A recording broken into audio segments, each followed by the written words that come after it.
So for this video I'm going to do a spinach and blue Stilton roulade with chickpeas and roasted tomatoes.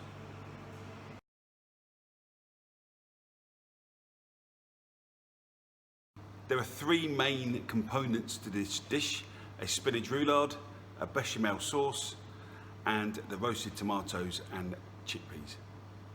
I'm going to start off by making the bechamel sauce because I need that cold. That's going to be my filling for the spinach roulade, so I'm going to make that first and then give that time to chill down.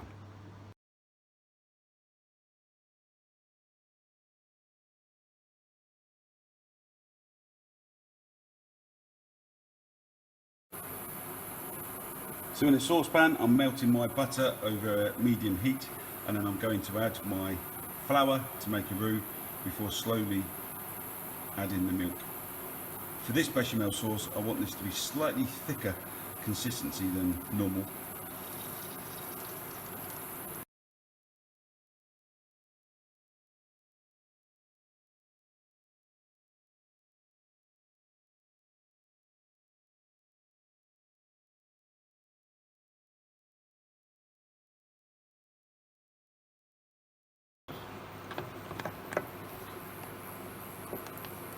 So I've added 350 millilitres of milk to my bechamel. I've continuously stirred, added the milk slowly, and now I have a thick bechamel. The consistency of this sauce is slightly thicker than usual. And now I'm going to turn off the heat and add some Stilton.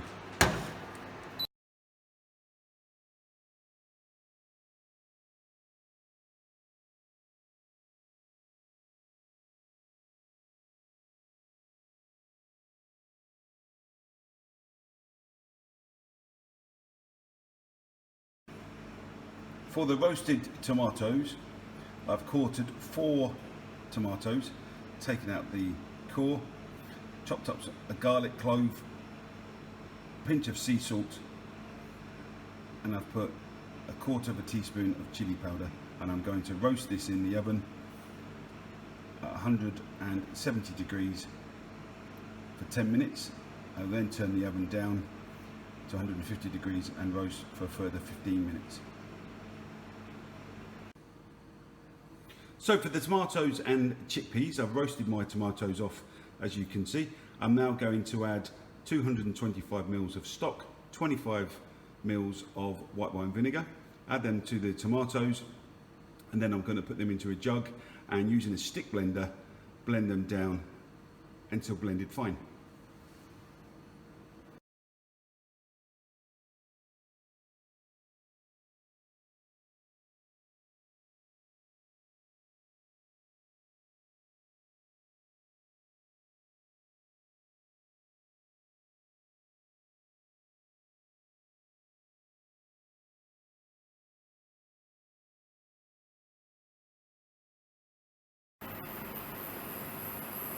So I've now strained my tomato mixture, as you can see, and I'm now melting 30 grams of butter and about to sweat off 1 finely diced shallot.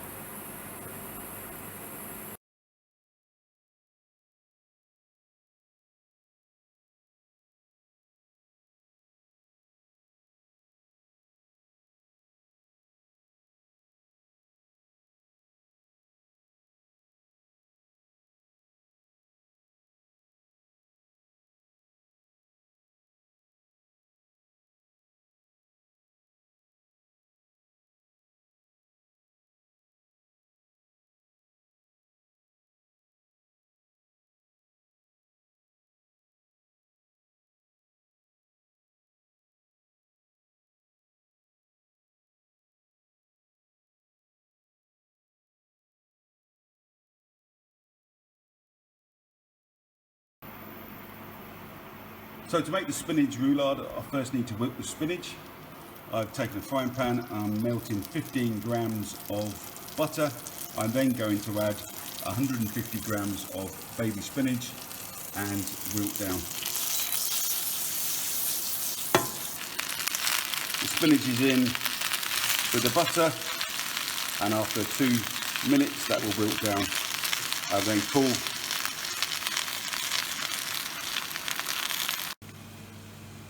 Now you can see after a minute of heat, the spinach is now wilted down. Spinach is 90% water, so the volume has now decreased drastically. And what I'm going to do now is I'm going to put this into a chinois and squeeze out as much as the water content as I can.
So for the spinach roulade, I'm now at the stage where I've added my whipped egg whites to my spinach mixture.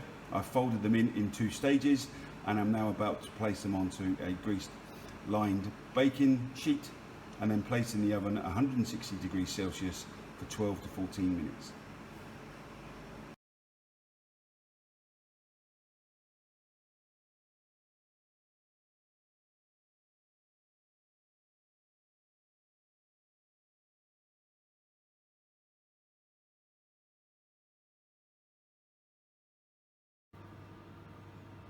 So with the spinach roulade, it's now out of the oven, cooked it for 12 minutes at 160 degrees. I've taken it out, turned it onto a white chopping board. As you can see, I've now removed the baking parchment and I've spread on the blue Stilton sauce, and I'm now going to roll up into a roulade. As you can see, I've rolled the roulade lengthways and I'm now going to tightly secure it in parchment paper.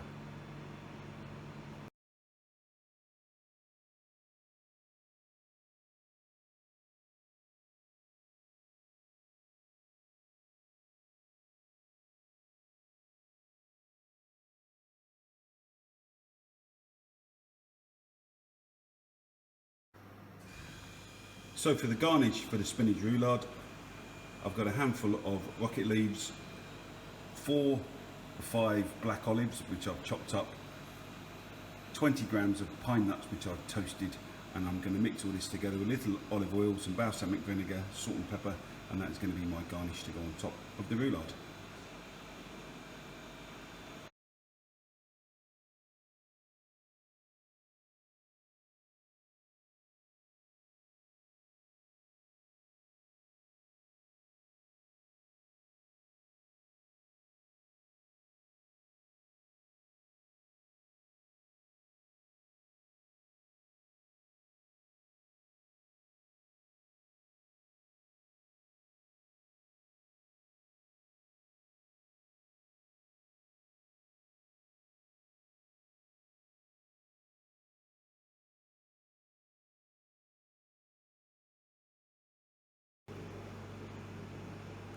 So there's the finished dish, spinach and blue Stilton roulade,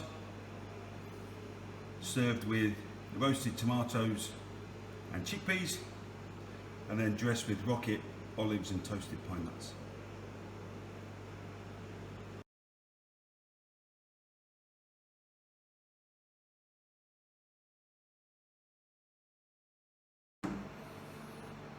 So that's a spinach roulade dish. Hopefully you enjoyed watching that. Now it's up to you. Now what you to do is to see if you can try cooking that at home. You have the recipe contained within this video. You can obviously adapt some of the ingredients. If you don't like Stilton, you could use cheddar or any other cheese, or not cheese at all. You could put some more yogurt into the spinach if you wanted to. With the Stilton cheese, I was going to put in some sun-dried tomatoes or some olives into the mixture to give a bit of colour. You can do that if you want to. And then you can play around with the chickpea and tomato sauce if you want. So what I'd like you to do is practice this dish at home, and then send me in your photos of your dish, and obviously any suggestions that you've made to change the dish, and an evaluation as to how you got on, how it tasted, etc., etc. Good luck, happy cooking, see you later.